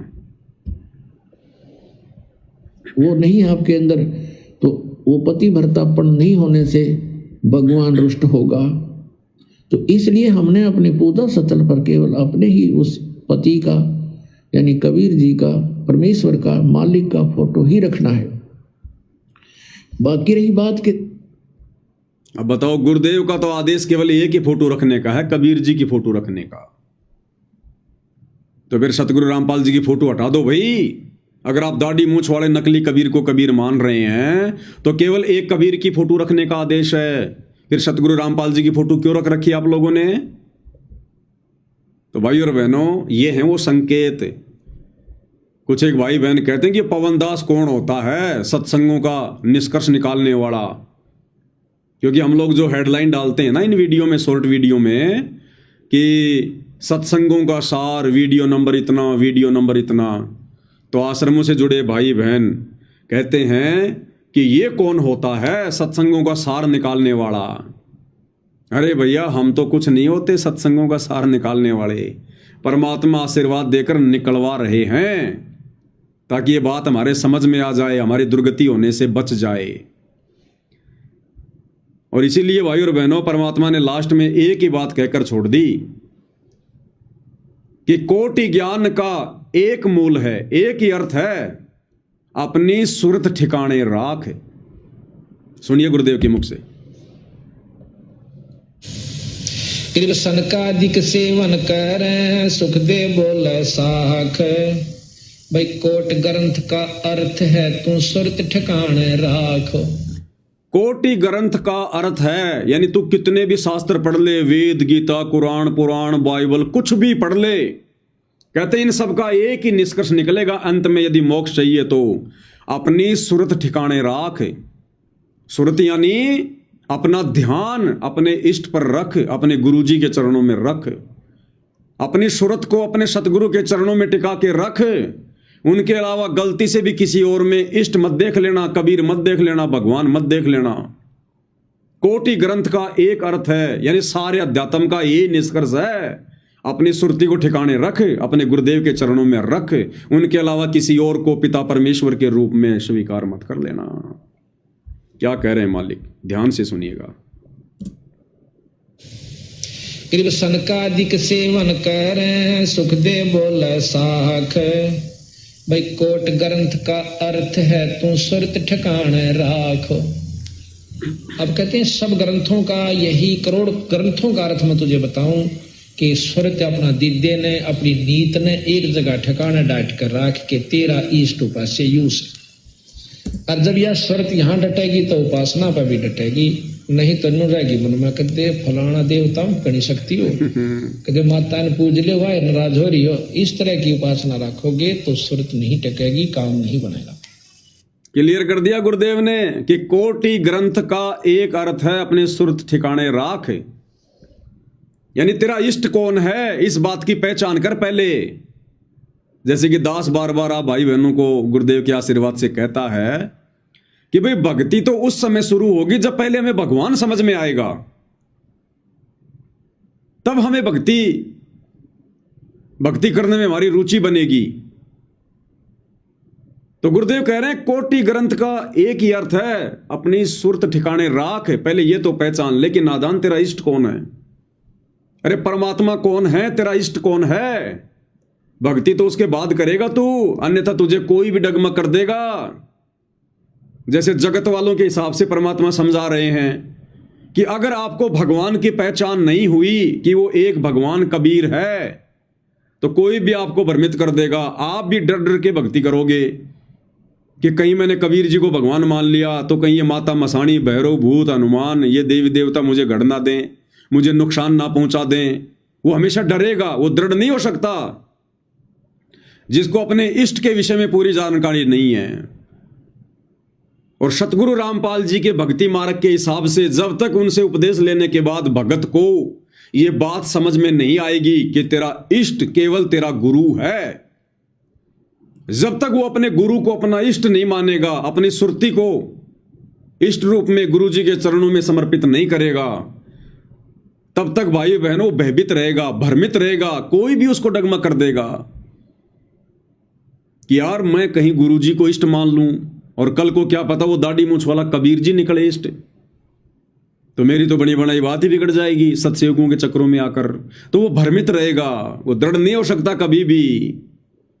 तो गुरुदेव कह रहे हैं करोड़ ग्रंथ का यही अर्थ है, अपनी सुरती को ठिकाने पर राख। कृष्ण सनकादिक सेवन कर सुख दे बोले साख। भाई कोट ग्रंथ का अर्थ है तू सुरत ठिकाने राख। अब कहते हैं सब ग्रंथों का यही, करोड़ ग्रंथों का अर्थ मैं तुझे बताऊं कि सुरत अपना दिद्य ने, अपनी नीत ने एक जगह ठिकाना डाट कर राख के तेरा इष्ट उपास्य यूस। और जब यह सुरत यहाँ डटेगी तो उपासना पर भी डटेगी, नहीं तो नु रहेगी मन में, कहते फलाना देवता कड़ी शक्ति हो, कहते माता ने पूज ले हुआ नाराज हो रही हो। इस तरह की उपासना रखोगे तो सुरत नहीं टकेगी, काम नहीं बनेगा। तो भाई और बहनों, ये सुरती ठिकाने आई है गुरुदेव के आशीर्वाद से, साध संगति से जुड़ने के बाद। और जब हमारी सुरती ठिकाने लगेगी, हमें इतना दृढ़ विश्वास होगा कि हमारा इष्ट हमारा गुरु ही है, हमारे गुरु के अलावा दूसरा कोई कबीर धरती पर नहीं है। उसके बाद फिर परमात्मा ने एक सत्संग में बताया, फिर तुम्हारी भक्ति बनेगी। गुरुदेव कह रहे हैं जिस दिन आपको यह विश्वास हो जाएगा कि ये मार्ग सच्चा है और दूसरा कोई रास्ता नहीं है, उसके बाद आपकी मर्यादा टूटेगी नहीं। और ये विश्वास होगा कब? जब हमें पहले अपना इष्ट समझ में आएगा, जब हमें अपने गुरुदेव पर, अपने इष्ट पर अंधविश्वास होगा, ब्लाइंड फेथ होगा। कहे कबीर सुनो भाई साधो मैं तो हूं विश्वास में। तो क्या कह रहे हैं परमात्मा? उसके बाद फिर तुम्हारी मर्यादा 100 में भी नहीं टूटेगी। पूरे ब्रह्मांड को एक संत बहुत है जो सत उपदेश देने वाला। कबीर साहब कहते हैं सिद्ध तारा पिंड आपना और साधु तारा खंड, सो तो सतगुरु जानिए जो तारे देव ब्रह्मांड। पूरे विश्व को एक ही संत होता बहुत नाम देने का, क्योंकि नाम देना अपने, जब ये विश्वास हो जाएगा मार्ग सही है और दूसरा रास्ता नहीं है, तो कोई भी नियम भंग नहीं हो, कोई नियम भंग नहीं हो, एक नाम देगा डट का भजन करे, इसी से बेड़ा। जब ये विश्वास हो जाएगा कि इस मार्ग के अलावा दूसरा कोई मोक्ष मार्ग नहीं है, दूसरा कोई रास्ता नहीं है, तो फिर हमारी मर्यादा कभी टूटेगी नहीं, हमें कोई डगमग कर ही नहीं पाएगा। और भाइयों और बहनों, इस मार्ग पर तो विश्वास तब होगा जब पहले इस मार्ग को चलाने वाले पर विश्वास होगा, तब इस मार्ग पर विश्वास होगा। तो ये दया गुरुदेव भगवान ने हम सत्सेवक भाई बहनों के ऊपर बख्शी है। और यहां तो गुरुदेव संकेत ही करेंगे, संकेत ही करेंगे। ये तत्व ज्ञान गुरुदेव ने इसीलिए दिया कि संकेतों को हम समझ सकें। तो एक विशेष संदेश के अंदर परमात्मा ने क्या संकेत किया है, ये विशेष संदेश है। और इसमें गुरुदेव भगवान क्या कह रहे हैं कि या तो भगवान है कबीर साहिब, या मेरे गुरु भगवान, या गरीबदास जी, और चौथा दास रामपाल दास। तो क्या 4 भगवान हो गए क्या? पहले गुरुदेव के मुकम्मल से सुनिए भाई और बहनों। जय सतगुरु की संगत करते ये सकल कर्म कट जाए, ये कोई झंझट नहीं करना पड़ता। अमरपुरी पर आसन होते सतलोक में, जहाँ कोई कष्ट नहीं, जहाँ दुख ना चाहे। तो दास ये कहे, सुनिए, कि या तो भगवान कबीर साहब मेरे गुरु भगवान और गरीबदास, 3, और चौथा दास। इनके अतिरिक्त वर्तमान में दास के अतिरिक्त विश्व में किसी के पास ना वेद ज्ञान, ना गीता ज्ञान, ना कुरान और बाइबल ज्ञान, किसी को किसी प्रकार का ठीक ज्ञान नहीं। इसको कोई कहे यह मान बढ़ाई करता है, उसकी अपनी समझ है, अपनी सोच है, लेकिन यह 100 की 100 सच्चाई है। तो who is Guru, who is सतगुरु और हु इज गॉड, ये आप अच्छी तरह समझ चुके हो बच्चों। परमात्मा आपको इतना दृढ़ कर दे जैसे सम्मन की ओर से उठे, आप इतने दृढ़ हो जाओ, गरीब महिमा की जय संत की, तन मन धन सब दे, सिर मांगे टाला नहीं, मोर ध्वज लग गए। किसकी महिमा करनी है? गरीब महिमा कीजे संत की, तन मन धन सब दे, और सिर मांगे टाड़ा नहीं, यानी इनकार नहीं करना। उदाहरण के लिए राजा मोर ध्वज लख ले। तो किसकी महिमा करनी है? संत की। या कबीर की महिमा के लिए नहीं कहा, या गरीबदास जी की महिमा के लिए नहीं कहा, यहां अपने मुंह बोले गुरु की महिमा के लिए नहीं कहा। महिमा कीजिए संत की। तो वर्तमान में धरती पर जिंदा संत कौन है? तो सत्सेवक भाई बहन क्या कर रहे हैं? गलत कर रहे हैं क्या अपने गुरु की महिमा करके? और शुरू में गुरुदेव ने क्या संकेत कर दिया कि दास अगर ये कहे कि या तो भगवान कबीर साहिब, मेरे गुरुजी गरीबदास जी, और चौथा ये दास, इनके अलावा धरती पर किसी के पास पूरा ज्ञान नहीं, संपूर्ण ज्ञान नहीं, आध्यात्मिक ज्ञान नहीं। इसको चाहे मान बढ़ाई समझो, चाहे अभिमान समझो, ये तुम्हारी अपनी सोच के ऊपर है। अब भाई और बहनों, या परमात्मा ने चार भगवान बता दिए, या तो भगवान कबीर साहिब, या मेरे गुरुजी, या गरीबदास जी, या चौथा ये दास, यानी चौथा गुरुदेव अपने लिए कह रहे हैं। एक बार फिर से सुनिएगा, फिर हम इसका विश्लेषण करेंगे। जय सतगुरु की संगत करते ये सकल कर्म कट जाए, ये कोई झंझट नहीं करना पड़ता। अमरपुरी पर आसन होते सतलोक में, जहाँ कोई कष्ट नहीं, जहाँ दुख ना चाहे। तो दास ये कहे कि या तो भगवान कबीर साहब, मेरे गुरु भगवान और गरीबदास, और चौथा दास, इनके अतिरिक्त वर्तमान में दास के अतिरिक्त विश्व में किसी के पास ना वेद ज्ञान, ना गीता ज्ञान, ना कुरान और बाइबल ज्ञान। तो गुरुदेव ने यहां अपने आप को चौथे नंबर पर रखा है। पहले नंबर पर कबीर साहिब को, दूसरे नंबर पर अपने मुंह बोले गुरुदेव को, तीसरे नंबर पर गरीबदास जी को, और चौथे नंबर पर अपने आप को।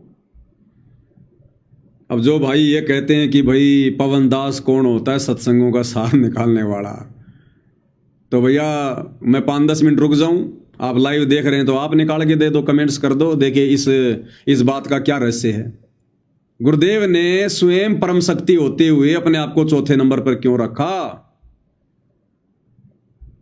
आप निष्कर्ष निकाल के दे दो भाई, मैं तो रुक जाता हूं 5-10 मिनट, कोई दिक्कत नहीं है। तब तक आप सोच लो, समझ लो, निष्कर्ष निकाल लो भाई। तो परमेश्वर ने, गुरुदेव भगवान ने अपने आप को चौथे नंबर पर क्यों रखा, जबकि ये तो फर्स्ट नंबर पर होने चाहिए। बाकी 3 तो रिजेक्ट हैं, वो भगवान नहीं है। वो अपने समय पर भगवान हो सकते हैं। 650 साल पहले कबीर जी आए दाढ़ी मूछ वाले रूप में, वो उस समय के भगवान हो सकते हैं। 350 साल पहले गरीबदास जी आए, वो उस समय के भगवान तत्वदर्शी संत हो सकते हैं। और पूज्य परमेश्वर रामपाल जी ने जो भूमिका निभाई गुरु शिष्य की, उनके मुंह बोले गुरु आदरणीय रामदेवानंद जी, वो अपने स्तर पर भगवान हो सकते हैं। उनकी संगत के लिए, जो उनके भगत थे, उनके लिए वो भगवान हो सकते हैं, अध्यात्म के जानकार हो सकते हैं। लेकिन वर्तमान 13वें पंथ के पंथियों के लिए, सतगुरु रामपाल जी परमेश्वर जी के फॉलोवर्स के लिए, वो तीनों रिजेक्टेड हैं, रिजेक्टेड। हमारे लिए केवल हमारे पूज्य गुरुदेव भगवान ही एकमात्र परमेश्वर हैं, परम शक्ति हैं, और हैं भी। अगर हम बातें करें उन तीनों भगवानों की, जिनको गुरुदेव ने 1, 2 और 3 नंबर पर रखा है, कबीर जी, गरीबदास जी और आदरणीय रामदेवानंद जी, कह रहे हैं इनके अलावा और वर्तमान में दास के अलावा किसी के पास भी संपूर्ण आध्यात्मिक ज्ञान नहीं। लेकिन भाई और बहनों, आज आप और हम ये सीना ठोक कर कह सकते हैं, इस तत्व ज्ञान को आधार बनाकर कह सकते हैं, भले ही 650 साल पहले स्वयं सतगुरु रामपाल जी ही कबीर नाम से आए थे, लेकिन जो भूमिका उन्होंने की, उस आधार से हमें यह कहने में जरा भी संकोच नहीं होना चाहिए कि उस समय संपूर्ण ज्ञान उनके पास भी नहीं था। हालांकि वे तो ज्ञान में गर्क हैं, सब कुछ था उनके पास में, लेकिन उन्होंने मूल ज्ञान नहीं दिया। उन्होंने 650 साल पहले किसी को भी सार ज्ञान नहीं दिया, मूल ज्ञान नहीं दिया, ये तत्व भेद नहीं दिया, संपूर्ण सृष्टि रचना नहीं बताई। इसलिए वर्तमान में हमारी नजरों में भले ही 650 साल पहले संत रामपाल जी ही कबीर नाम से आए थे, लेकिन वर्तमान परिस्थितियों के हिसाब से अपने सतगुरु को विशेष महत्वता देते हुए हम ये कह सकते हैं कि कबीर जी को भी 650 साल पहले संपूर्ण ज्ञान नहीं था। भाई जब ज्ञान दिया ही नहीं तो हम क्यों कहें कि उनको ज्ञान था? तो कबीर जी रिजेक्टेड, 650 साल पहले वाले कबीर जी रिजेक्टेड, ना कि वर्तमान वाले सतगुरु रामपाल जी कबीर जी।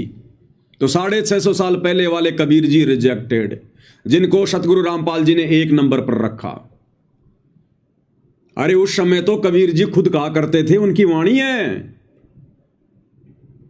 कि 9 मन सूत उलझिया और ऋषि रहे झकमार, और सतगुरु ऐसा सुलझा देगा उलझे ना दूजी बार। अगर वो ही अपने आप में संपूर्ण सतगुरु होते तो उसी समय सुलझाते थे भाई, उसी समय सुलझा देते इस अध्यात्म ज्ञान को जो उस समय के विद्वान ब्राह्मणों ने, पंडितों ने, आचार्य शंकराचार्यों ने उलझा रखा था। वो सुलझा सकते थे, उनके पास में सब कुछ था, लेकिन उस समय की परिस्थितियों के अनुसार उन्होंने आगामी सतगुरु के ऊपर छोड़ दिया कि भैया मैं अभी इस ज्ञान को पूरा नहीं सुलझाऊंगा। और उन्होंने संकेत कर दिया कि 9 मन सूत उलझिया ऋषि रहे झकमार, और सतगुरु ऐसा सुलझा देगा उलझे ना दूजी बार। तो वो ही सुलझा देते उस समय भाई, सतगुरु पे क्यों छोड़ दिया? तो वो अध्यात्म ज्ञान आज पूरी तरह से जो उलझा हुआ था, किसने सुलझाया भाई? हम भोग की आरती में वाणी पढ़ते हैं, सतगुरु की वाणी है अनमोल, इसे ना समझ सके अनबोल, और साहिब ने भेद दिया सब खोल, अपनी सतलोक राजधानी का। तो सतलोक राजधानी का पूरा भेद आज किसने खोला? सतगुरु रामपाल जी ने। तो वाणी के अनुसार वो साहिब कौन है कि साहिब ने भेद दिया सब खोल, अपनी सतलोक राजधानी का? वो साहिब यानी कबीर परमात्मा सतगुरु रामपाल जी हुए, जिन्होंने आज संपूर्ण अध्यात्म ज्ञान को वेद कुरान पुराण शास्त्रों से प्रमाण दिखा दिखा के खोल दिया। अरे 650 साल पहले तो नहीं खोला था भाई कबीर जी ने। उन्होंने तो सृष्टि रचना भी पूरी नहीं बताई, उन्होंने तो भगवान का नाम भी नहीं बताया, क्योंकि कबीर नाम से तो खुद आए हुए थे। जब कोई पूछता था कि जी परमात्मा कौन है, तो कहते थे सत्य पुरुष है, सत्य पुरुष ने भेजा मेरे को। तो उस समय उन कबीर जी को भी संपूर्ण आध्यात्मिक ज्ञान नहीं था। उस समय की परिस्थितियों के अनुसार उन्होंने नहीं बताया, तो हमारी दृष्टि में नहीं था। तो 1 नंबर के भगवान कबीर जी रिजेक्टेड। फिर दूसरे नंबर पर गुरुदेव ने रखा अपने गुरुदेव को, आदरणीय राम देवानंद जी को। अब आदरणीय राम देवानंद जी के पास में कहां से सार ज्ञान, कहां से मूल ज्ञान है?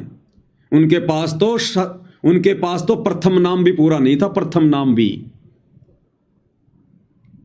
सतगुरु रामपाल जी के मिलने के बाद उनको प्रथम नाम प्राप्त हुआ, फिर शतनाम प्राप्त हुआ 1 सप्ताह के अंदर अंदर। प्रथम नाम और शतनाम आदरणीय राम देवानंद जी को उनके मुंह बोले शिष्य सतगुरु रामपाल जी ने प्रथम नाम और शतनाम दोनों एक साथ दिए, और 1 सप्ताह के अंदर अंदर उनको सार नाम दिया। तो आदरणीय राम देवानंद जी, वो तो आप और हमारी तरह एक जीव हैं, वो तो एक भगत थे, अपनी भक्ति कर रहे थे, वो भगवान थोड़ी थे। लेकिन गुरु को महिमा देनी पड़ती है आप और हमें भक्ति का पाठ समझाने के लिए। तो पूज्य परमेश्वर रामपाल जी ने अपने मुंह बोले गुरु को दूसरे नंबर का भगवान बताया। तो आप और हमारी नजरों में वो दूसरे नंबर के भगवान आदरणीय राम देवानंद जी रिजेक्टेड।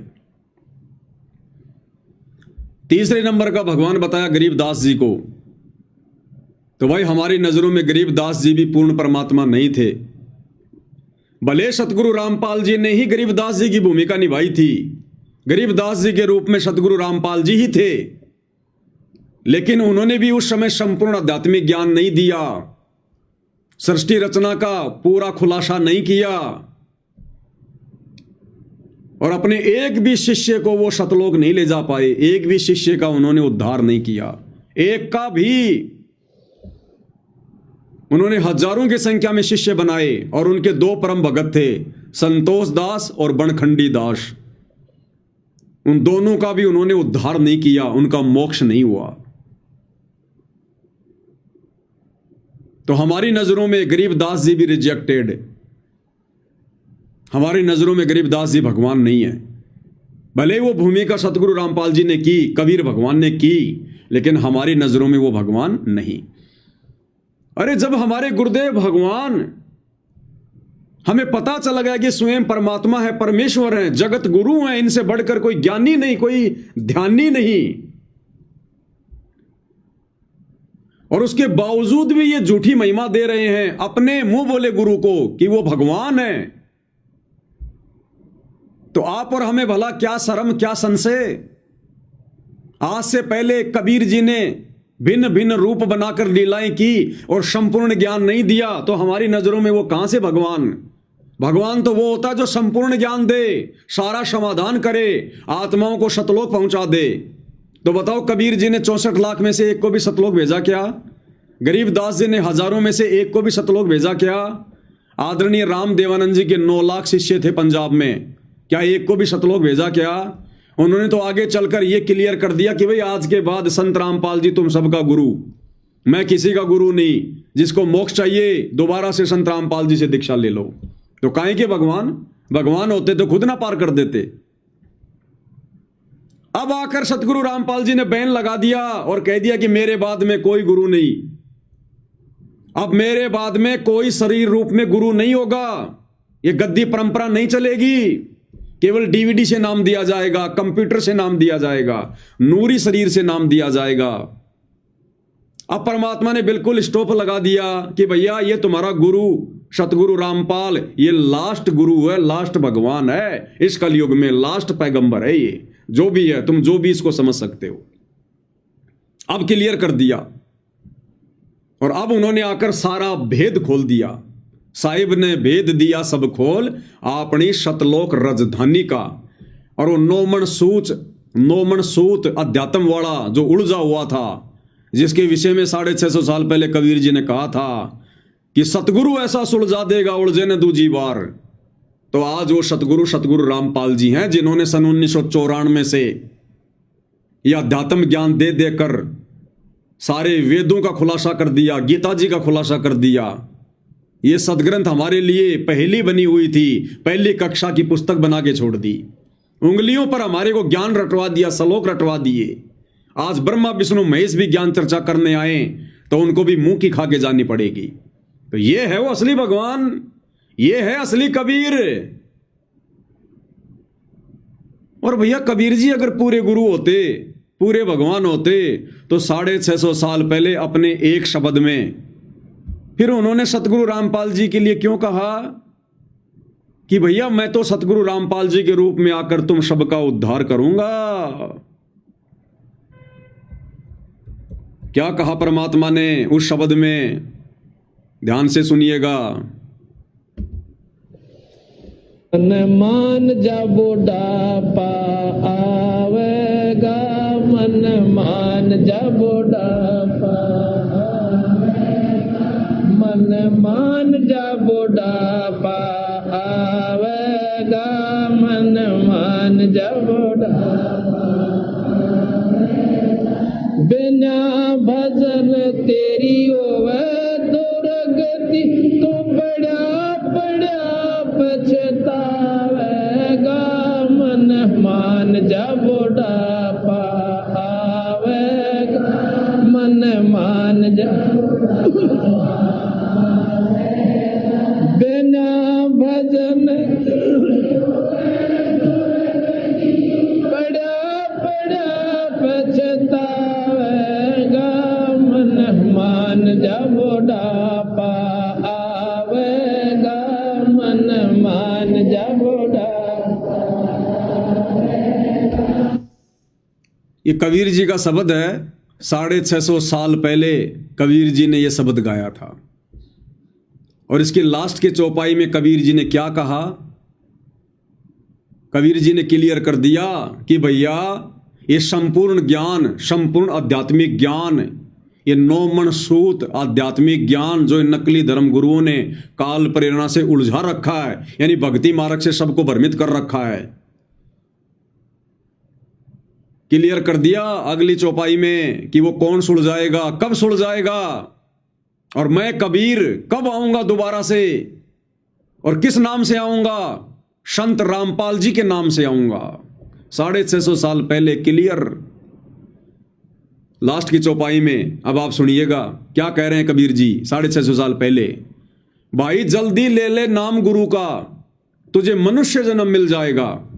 कि नादानो, तुम फटाफट जो गुरु रूप में मैं आया हुआ हूं, जल्दी ले ले नाम गुरु का, मेरे से जल्दी जल्दी नाम ले लो, तुम्हें मनुष्य जन्म मिल जाएगा। उस कलयुग की पिछली पीढ़ी तक मैं तुम्हारी बैटरी चार्ज कर दूंगा और तुम्हें बार बार मनुष्य जन्म मिलते रहेंगे। भाई जल्दी ले ले नाम गुरु का, तुझे मनुष्य जन्म मिल जाएगा। और फिर क्या होगा? संत राम पाल तेरा सतगुरु आके तन फिर भक्ति दरड़ावेगा। राम पाल तेरा गुरु आके तो न फिर भक्ति दरड़ावेगा। 650 साल पहले कहा था कबीर जी ने। लोग कहते हैं कि रामपाल जी का कहां प्रमाण है, कहां प्रमाण है? सुनिएगा। दी ले लेना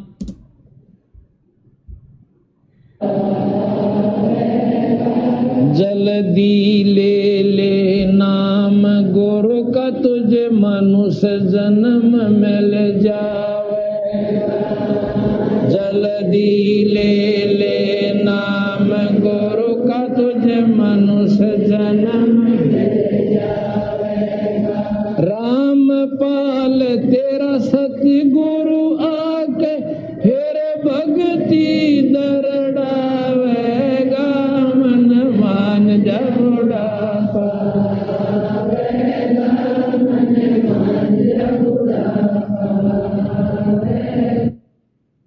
कोई नादान काल प्रेरणा से ये ना सोचे कि भाई नहीं नहीं ये शब्द कबीर जी का नहीं है, ये तो संत रामपाल जी ने बनाया है।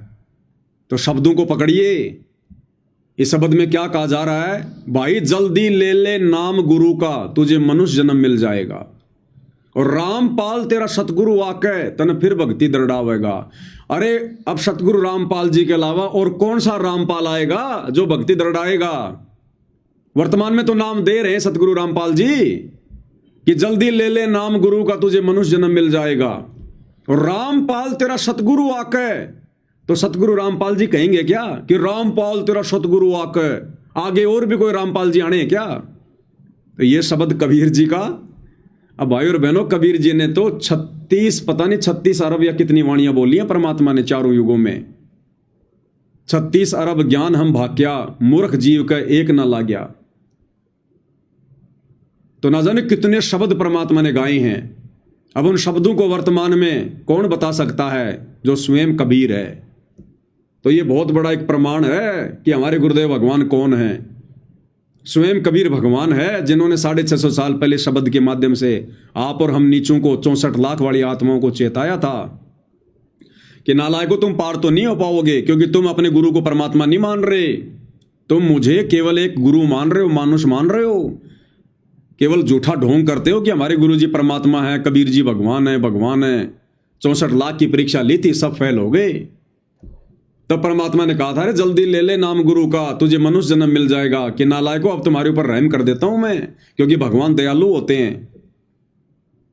जो मैं पूत कपूत हूं बहुर पिता को लाज। बाप अपने बेटे की गाली खाकर, मार पिटाई खाकर भी हमेशा उसके हित की सोचता है। अब ये तो परम पिता हैं भाई, दयालु हैं। तो इन्होंने फिर भी यही कहा कि नालायकों, मेरे से नाम ले लो फटाफट, ये प्रथम नाम ले लो, 5 मंत्र, इसके जाप से तुम्हारे को मनुष्य जन्म मिलते रहेंगे। और जब कलयुग की बिजली पीढ़ी आएगी, उस समय रामपाल तेरा सतगुरु आकर तन फिर भक्ति दरड़ावेगा। तो कबीर और रामपाल यदि अलग अलग हैं, तो कबीर इतना कमजोर है क्या जो रामपाल जी को भेजना पड़ा भक्ति दरड़ाने के लिए, और 650 साल पहले खुद भक्ति नहीं दरड़ा पाया? तो कबीर जी स्वयं रामपाल जी के रूप में धरती पर वर्तमान में आए हैं। ये आप और हमारा परम सौभाग्य है। और ये सारे प्रमाण, ये सारे सबूत परमात्मा इसलिए साथ संगति के माध्यम से खुलकर सामने रखवा रहे हैं, ताकि अब की बार हम वो गलती करने से बचें जो गलती हम गुरु को मानुष मानकर युगों युगों से करते आ रहे हैं, जिसके अभाव में परमात्मा मिलने के बाद भी हम मोक्ष से वंचित रह जाते हैं। तो भाई और बहनों, बहुत बड़ी दया है, बहुत बड़ी मेहर है पूज्य गुरुदेव भगवान की। असीम छप्पर फाड़ दया कर रखी है गुरुदेव ने सत्सेवक भाई बहनों पर। इस घोर कलयुग में परमात्मा अपनी पहचान करवा के दिन रात अपनी महिमा करवा रहे हैं, तन मन धन से भक्ति करवा रहे हैं परमात्मा। और आज गुरुदेव ने अपने सत्सेवक बच्चों को इस कदर दृढ़ कर दिया है कि ब्रह्मा विष्णु महेश तो क्या, साक्षात काल भी धरती पर आकर डराना चाहे, भयभीत करना चाहे, कितने रूप बनाकर, कैसा ही रूप बनाकर, हम सत्सेवक भाई बहन टस से मस भी नहीं होने वाले, टस से मस भी। और यही दृढ़ता एक दिन भाई और बहनों हमारे को शतलोक में ले जाकर बैठा देगी। तो पूज्य गुरुदेव भगवान के आशीर्वाद से आज की सात संगति में केवल इतना ही। कल परमेश्वर रजा करेंगे तो फिर सतगुरु महिमा में उपस्थित होंगे। तब तक परमेश्वर हम सबको आज्ञा दे, सद्बुद्धि दे, आशीर्वाद दे, हमारा मार्गदर्शन करे। बंदी छोड़ सतगुरु रामपाल जी परमेश्वर जी की जय हो।